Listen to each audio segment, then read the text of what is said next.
प्रियंका जी, उदय भान जी, भूपेंद्र हुड्डा जी, कुमारी शैलजा जी, वरुण चौधरी जी, स्टेज पे कांग्रेस पार्टी के सीनियर नेता, हमारे प्यारे कार्यकर्ता बब्बर शेर, टाइगर, भाइयों और बहनों, आप सबका यहां बहुत बहुत स्वागत।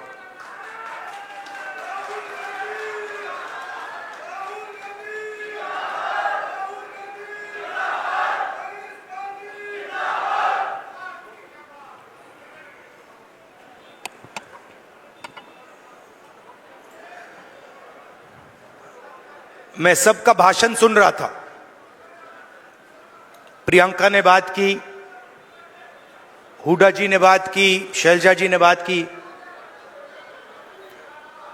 और हर भाषण में सम्मान शब्द का प्रयोग किया गया। सम्मान जरूरी है और सबकी रिस्पेक्ट होनी चाहिए, सही बात।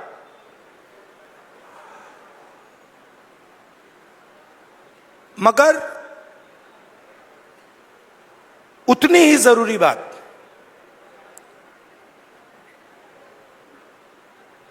जेब में, हमारे लोगों के जेब में कितना पैसा जा रहा है और जेब में से कितना पैसा खींचा जा रहा है। आपके पास सामान हो, मोदी जी आपकी 24 घंटा रिस्पेक्ट करें, मगर 24 घंटा आपके जेब में से पैसा निकलता जाए और आपके जेब में पैसा ना आए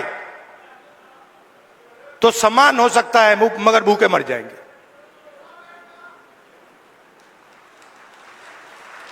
तो सामान की जगह है, मगर मेरे लिए उतना ही जरूरी सवाल कि हमारे गरीब लोगों के जेब में उनके बच्चों की शिक्षा के लिए, स्वास्थ्य के लिए, भविष्य के लिए बैंक अकाउंट में कितना पैसा है, सीधी सी बात।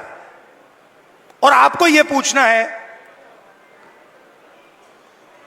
कि क्या हमारे जेब से ज्यादा पैसा निकल रहा है या वापस जेब में ज्यादा पैसा अंदर आ रहा है। यह सिंपल सी बात। और अगर निकल रहा है, खींचा जा रहा है, तो कैसे निकल रहा है, कौन निकाल रहा है, और अगर जेब में आ रहा है तो कौन डाल रहा है और कैसे डाला जा रहा है। आप सोचिए, अदानी जी के बारे में सोचिए। वो सुबह उठते हैं, खेत में मेहनत नहीं करते, फावड़ा नहीं चलाते, छोटे बिजनेस में काम नहीं करते, अच्छा खाना खाते हैं, सबसे बड़े महलों में रहते हैं, और हर सुबह 24 घंटा उनके बैंक अकाउंट में धड़ाधड़ धड़ाधड़ धड़ाधड़ धड़ाधड़ पैसा आता है, नॉन स्टॉप। मतलब जैसे सुनामी आती है ना, वैसे ही उनके बैंक अकाउंट में पैसा घुस रहा है।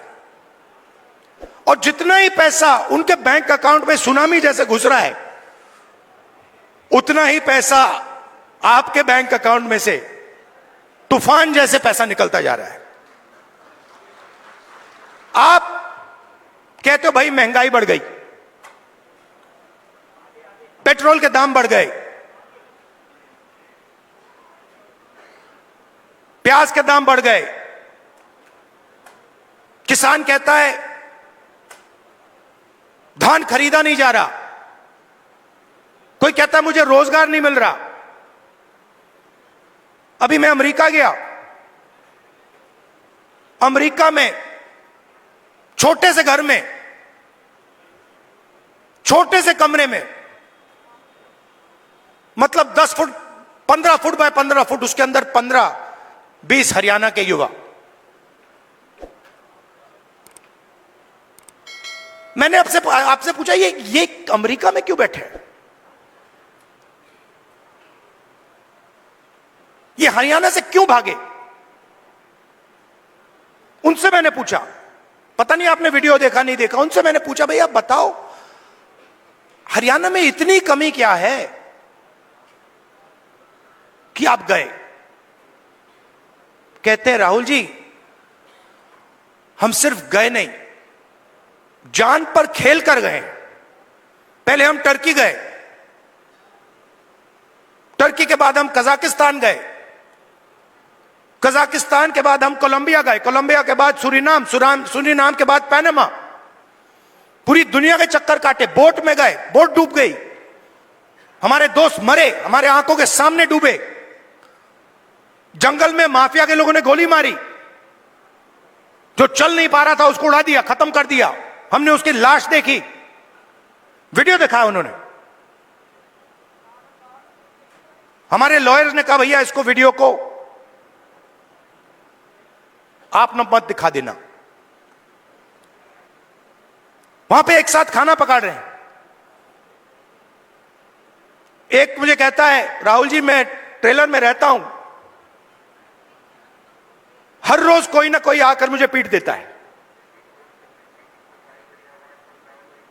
हर रोज कोई ना कोई आकर मुझे पीट देता है। वो ड्रग्स लेते हैं और रात को आके मुझे मारते हैं।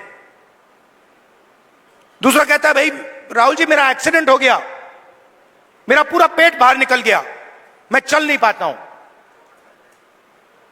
उन्होंने मुझे कहा जाके हमारे परिवार से मिलिए। मैंने कहा क्यों?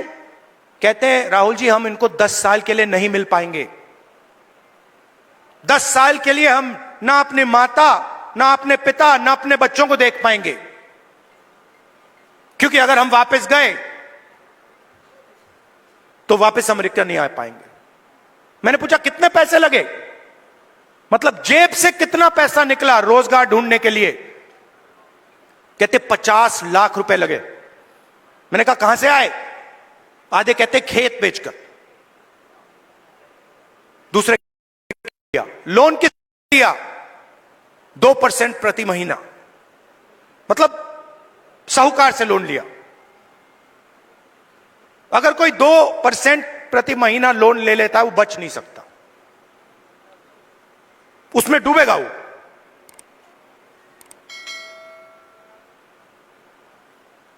$50 लाख रुपए उनके जेब में से छीने गए क्योंकि हरियाणा उनको रोजगार नहीं दे सकता है।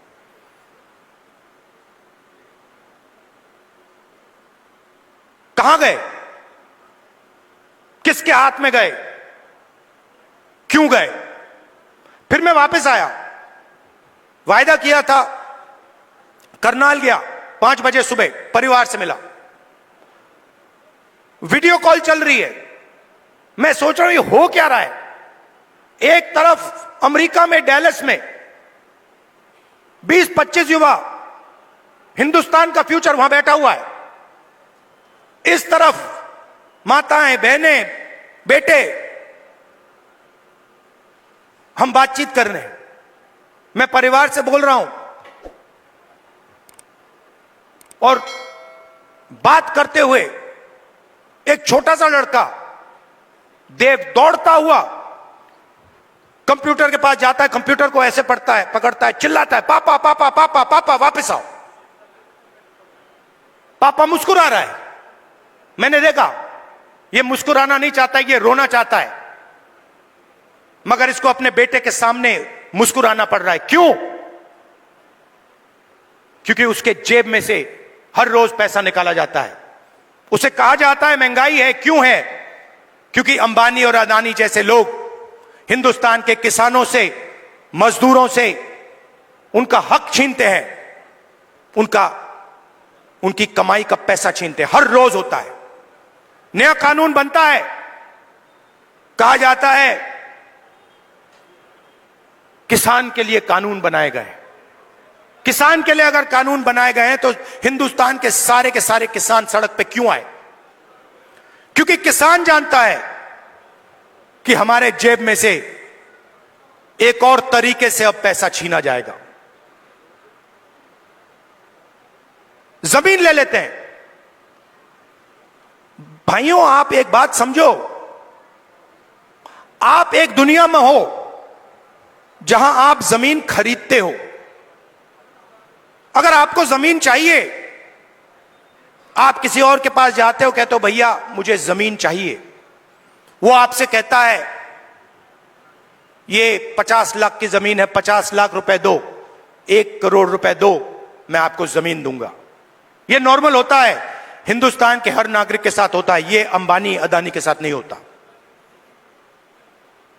अदानी कहता है मोदी जी से, मोदी जी मुझे ये जमीन अच्छी लग रही है, कोई पेमेंट की जरूरत नहीं, हिंदुस्तान के किसान को परे कर दिया जाता है। नया शब्द विकास। विकास के लिए जमीन चाहिए। किसकी जमीन? गरीबों की जमीन, किसानों की जमीन। अमीरों की जमीन नहीं चाहिए विकास के लिए। मतलब अदानी जी से 1 एकड़ कभी नहीं लिया गया विकास के लिए। अंबानी से 1 एकड़ नहीं लिया गया विकास के लिए। हिंदुस्तान के किसानों से रोज विकास के लिए जमीन ली जाएगी। खेत खत्म हो गए, धान नहीं खरीदा जाता, सही रेट नहीं मिलता, फिर आप भगते हो सेना की ओर। आप कहते हो चलो यहां काम नहीं हुआ, चलो आर्मी में जाते हैं, बॉर्डर पे खड़े हो जाएंगे, देशभक्ति की आग है उसे जलाएंगे और वहां खड़े हो जाएंगे। फिर मोदी जी कहते हैं नहीं भैया, वहां से भी हम आपके जेब में से चोरी करेंगे। यह अग्निवीर स्कीम नहीं है, यह गलतफहमी में मत रहिए। यह जवानों की पेंशन चोरी करने का तरीका है, सीधी सी बात है। जो नॉर्मल जवान होता है उसे पेंशन दी जाएगी, पूरी जिंदगी उसे पेंशन दी जाएगी। जिसको अग्निवीर नाम दिया है उसे पेंशन नहीं मिलेगी। मतलब अग्निवीर से उसके जेब से पैसा छीना गया है। कहां गया? अदानी जी के जेब में। आप देखिए, बड़ी बड़ी उनके जाइए, वेबसाइट पे जाइए, Adani defence. Adani defence Israel की कंपनी है, अमेरिका की कंपनी है, उसमें अदानी को लेना देना नहीं है। इजराइल की कंपनी हथियार बनाती है, उस पे अदानी का लेबल लगता है। कारतूस बनाती है, ड्रोन बनाती है, उस पे लेबल लगता है अदानी। और हिंदुस्तान की सेना अदानी से खरीदती है, मार्जिन अदानी बनाता है, उसका आधा राजनीतिक दल को मिल जाता है, मोदी जी की मार्केटिंग में चला जाता है। तो सम्मान बहुत जरूरी है,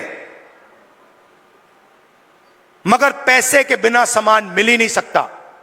और मेरा लक्ष्य, जितना पैसा मैं बता रहा हूं आपको, याद रखो, जितना पैसा इन्होंने अदानी अंबानी को दिया है, उतना पैसा मैं हिंदुस्तान के किसान, मजदूर, गरीब, दलित, उनके जेब में डालने वाला हूं। एक ना एक तरीका निकाल कर, एमएसपी दिलवाकर, कर्जा माफ कर मैं बता रहा हूं, जितना नरेंद्र मोदी ने इनको दिया ना, आप देख लेना, उतना पैसा हम कांग्रेस पार्टी में गरीबों को देने वाले हैं। सिंपल सी बात है, सिंपल सी बात है। आपके जेब में से कितना निकल रहा है और जेब में कितना जा रहा है। लोकसभा चुनाव में हमने बात कही, मैं आपको बताऊं मजे की बात। हमने कहा कि हम चाहते हैं कि हिंदुस्तान के हर गरीब महिला के बैंक अकाउंट में 1 लाख रुपए डालना है। वो सारे एक्सपर्ट खड़े हो गए, मैं बता रहा हूं आपको, सारे एक्सपर्ट खड़े हो गए, नहीं नहीं नहीं नहीं नहीं नहीं, नहीं हो सकता, करा नहीं जा सकता, ऐसे नहीं होता। मैंने उनसे कहा देखो भैया, आप एक्सपर्ट हो, आपको जो बोलना है बोल दो, मगर 1 लाख रुपया हिंदुस्तान की गरीब महिलाओं को बैंक में जाएगा। आपको अच्छा लगे ना लगे, आपको जो कहना है, जो करना है कर लो, मुझे कोई फर्क नहीं पड़ सकता। अगर 16 लाख करोड़ रुपया अदानी जैसे लोगों का कर्जा माफ हो सकता है, तो मैं बता रहा हूं 16 लाख करोड़ रुपया आपका कर्जा माफ हो सकता है। और मैं ये नहीं कह रहा हूं कि भैया उनका मत करो, इनका करो। मैं कह रहा हूं कि अगर अरबपतियों का हो सकता है तो फिर किसानों का हो सकता है। अगर आप न्याय चाहते हो, आप चाहते हो कि किसान का कर्जा माफ ना हो, मोदी जी कहते हैं किसान का कर्जा माफ नहीं होना चाहिए, तो फिर ठीक है, हर किसान इस बात को एक्सेप्ट करेगा, मगर फिर अदानी का भी 1 रुपया माफ नहीं होना चाहिए। अगर आप कहते हो कि अदानी का पैसा माफ होगा तो फिर किसान का होगा, मजदूर का होगा, स्टूडेंट्स का होगा, माताओं बहनों का होगा। और अगर आप चाहते हो कि हिंदुस्तान के किसान का कर्जा माफ ना हो, हम एक्सेप्ट करने को तैयार हैं, मगर फिर अरबपतियों का नहीं होगा। मगर अगर आप उनको पैसा देते हो तो इनको देना ही पड़ेगा।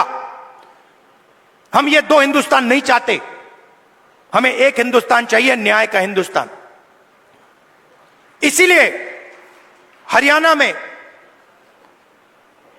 हमने 3-4 कदम लिए हैं, और इन चीजों का लक्ष्य एक ही है, आपके बैंक अकाउंट में पैसा डालना।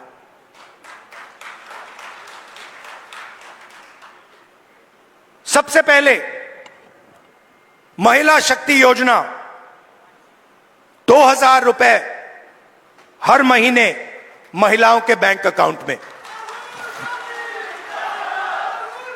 आजकल गैस सिलेंडर कितने का है? कितने का लगता है गैस सिलेंडर? 1200, 700 रुपए, मतलब 500 रुपए का गैस सिलेंडर में लगेगा, 700 रुपए आपके बचेंगे, जेब में 700 रुपए जाएंगे। सामाजिक सुरक्षा, जो ओल्ड पेंशन स्कीम है उसको हम फिर से लागू करेंगे, और 6000 रुपए हर महीने के विधवाओं को, बुजुर्ग लोगों को और डिसेबल्ड लोगों के बैंक अकाउंट में जाएगा। युवाओं के लिए सरकार में 2 लाख खाली रोजगार है, 2 लाख पोजीशन, मतलब 2 लाख लोगों के जेब में से नरेंद्र मोदी जी ने पैसा काट रखा है।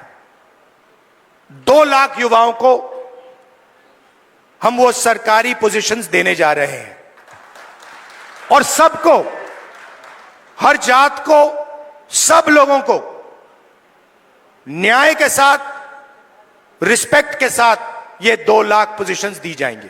सीधा आपके जेब में पैसा जाएगा हर महीने बैंक अकाउंट में। किसान को गारंटीड एमएसपी हरियाणा में, और जो अभी आपका धान नहीं खरीदा जा रहा है, चुनाव खत्म होते ही, कांग्रेस की सरकार आते ही आपके बैंक अकाउंट में धान के लिए पैसा जाना शुरू हो जाएगा। 100 गज के प्लॉट 3.5 लाख रुपए, 2 बेडरूम के मकान के लिए गरीब लोगों के लिए हम देने जा रहे हैं। 300 यूनिट फ्री बिजली, और 25 लाख रुपए हेल्थ इंश्योरेंस के लिए हरियाणा की सरकार हरियाणा के गरीब लोगों को देगी। ये देखिए, और आखिरी बात, जो सबसे जरूरी बात, जाति जनगणना। मुझे यह पता लगाना है कि इस देश में कौन से जात के कितने लोग हैं।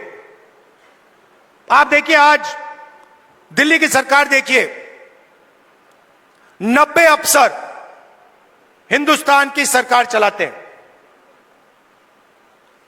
ओबीसी की आबादी कम से कम 50%, दलित की आबादी 15%, आदिवासी 8%, माइनॉरिटी 15%, उसको आप जोड़ेंगे 90% हो जाता है। 90 अफसर में से जो हिंदुस्तान के बजट को बांटते हैं, सब निर्णय लेते हैं, जो हमें आके कहते हैं कि भैया नहीं, गरीबों को पैसा नहीं दिया जा सकता, नहीं किसानों का कर्जा माफ नहीं किया जा सकता, नहीं बीमा का पैसा नहीं एकदम नहीं दिया जा सकता, वही लोग 90 में से 3 ओबीसी वर्ग के हैं। आबादी 50%, 90 में से 3, और 5% बजट का निर्णय वो लेते हैं, और पीछे छोटे छोटे कमरों में उनको बंद कर रखा है। बड़ी मिनिस्ट्री में नहीं मिलेगी उनको, छोटी सी मिनिस्ट्री मिलेगी। बड़ी मिनिस्ट्री में वही 8-9% के लोग, उन्हीं परिवारों के लोग, काम चलता जाएगा। दलित 15% है। 100 रुपए में से 1 रुपये का निर्णय दलित अफसर लेते हैं। 15% आबादी, और अगर हिंदुस्तान की सरकार 100 रुपए खर्च करती है तो 1 रुपया दलित अफसर निर्णय लेता है। इसीलिए मैंने कहा है, कांग्रेस पार्टी ने कहा है, हम ये जानना चाहते हैं इस देश में कितने दलित, कितने आदिवासी, कितने पिछड़े वर्ग के लोग हैं, और यह भी जानना चाहते हैं कि इस देश का जो धन है, जो संस्थाएं हैं, जो बिजनेसेस हैं, उसमें दलित कितने, आदिवासी कितने, पिछड़े कितने, ये हम पता लगाना चाहते हैं। छोटा सा उदाहरण देता हूं आपको, आप चौंक जाओगे, हिल जाओगे। आप खेती करते हो, लगे रहते हो, आप छोटा बिजनेस चलाते हो, नोटबंदी लग जाती है, गलत जीएसटी लग जाती है, आपको दबाया जाता है, कुचला जाता है। फिर मैं आपसे पूछता हूं, 90% आबादी है आपकी, दलित, आदिवासी, पिछड़े, माइनॉरिटी, और गरीब जनरल कास्ट, उसमें 5% और जोड़ दो, 95% आपकी आबादी। अब मैं आपसे सवाल पूछता हूं, हिंदुस्तान के सबसे बड़े कॉरपोरेट, 250 सबसे बड़े कॉरपोरेट्स, उसमें मुझे बता दो ओबीसी कितने, दलित कितने, आदिवासी कितने, गरीब जनरल कास्ट के कितने, मुझे बता दो। नहीं जानते आप, मैं बताता हूं। 250 में से एक दलित नहीं है, एक आदिवासी नहीं है, एक पिछड़ा नहीं है, और पूरा का पूरा कॉर्पोरेट सेक्टर 24 घंटा कानून बनवाता है। उसमें आपका कोई है ही नहीं, एक दलित नहीं है, एक आदिवासी नहीं है, एक पिछड़ा नहीं है। आपका काम मजदूरी करना, कॉन्ट्रैक्ट पे काम लेना, अमेरिका भागना, और उनका काम काले कानून, किसान कानून बनाना। यही हो रहा है। तो हमने कहा भैया हम पता लगाना चाहते हैं कॉर्पोरेट इंडिया में, मीडिया में पिछड़े लोग कितने हैं, दलित कितने हैं, ये हमारे आए हुए। आप देखो, वर्कर्स की लिस्ट निकालो, इन्फ्लुएंसर्स की लिस्ट निकालो, बड़े बड़े मीडिया के जो ओनर्स हैं उनकी लिस्ट निकालो, उसमें आपको एक पिछड़ा नहीं मिलेगा, एक दलित नहीं मिलेगा, एक आदिवासी नहीं मिलेगा। मतलब 90% हिंदुस्तान है ही नहीं, गेम में ही नहीं है। यह सच्चाई है। और हरियाणा की सरकार पहला कदम है। हरियाणा की सरकार आएगी, यहां पे बदलाव आएगा, मगर फिर दिल्ली में जब सरकार आएगी, मैं आपको बता रहा हूं, मुझे कुछ लेना देना नहीं है। मैंने अपने माइंड में एक बात रख ली है। आपने कहा इज्जत बहुत जरूरी है, उस बात को मैं एक्सेप्ट करता हूं, मगर मैं चाहता हूं, मेरे लिए एक ही चीज जरूरी है, गरीब लोगों के जेब में कितना पैसा जा रहा है और जेब में से कितना पैसा निकल रहा है। ये मेरा इक्वेशन है, और इसको मैं छोड़ने वाला नहीं हूं। जहां भी मुझे मौका मिला ना, जहां भी मुझे मौका मिला, जो इस देश को चलाते हैं, किसान, मजदूर, गरीब लोग हाथों से चलाते हैं, खून पसीना देकर चलाते हैं, जहां भी मुझे दिखाओ उनके बैंक अकाउंट में पैसा डालूंगा।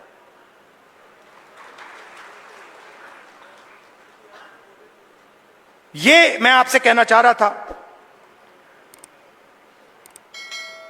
मैंने आपको धान की बात बताई कि जैसे ही हमारी सरकार चुनी जाएगी वैसे ही धान का पैसा आपके बैंक अकाउंट में आना शुरू हो जाएगा।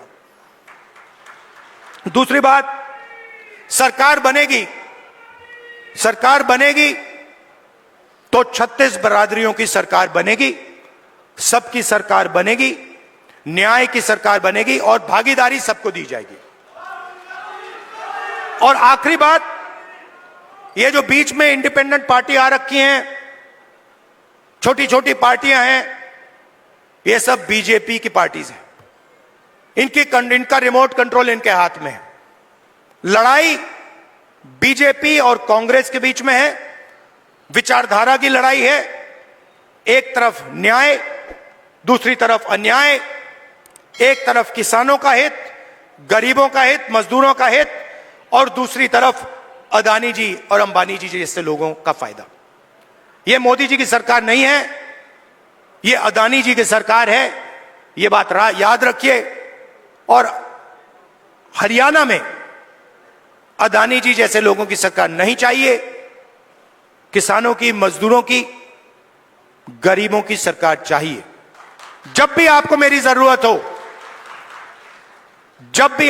जरूरत हो, पार्लियामेंट में भाषण करवाना हो, कोई मुद्दा हो, आपका सरकार पर प्रेशर डलवाना हो, यहां हरियाणा में आके आपसे बात करनी हो, आपको सिर्फ ऑर्डर देना है। आपको कहना है राहुल इधर आओ, मैं हाजिर हो जाऊंगा। आप सबका दिल से बहुत बहुत धन्यवाद, नमस्कार, जय हिंद। और कांग्रेस के कार्यकर्ता, नॉर्मली क्या होता है, आमतौर से क्या होता है, बब्बर शेर अकेले दिखते हैं। जंगल में एक बब्बर शेर दिखता है, एक शेर दिखता है। यहां पे हजारों हमारे शेर आए हुए हैं। एक साथ बाहर जाकर निकलो, बीजेपी को यहां पे हराओ। धन्यवाद, जय हिंद, नमस्कार। धन्यवाद। मैं हमारे पीसीसी के पार्टी अध्यक्ष हैं उदय भान जी, मैं उनसे निवेदन करूंगा कि वो भी आके धन्यवाद करें।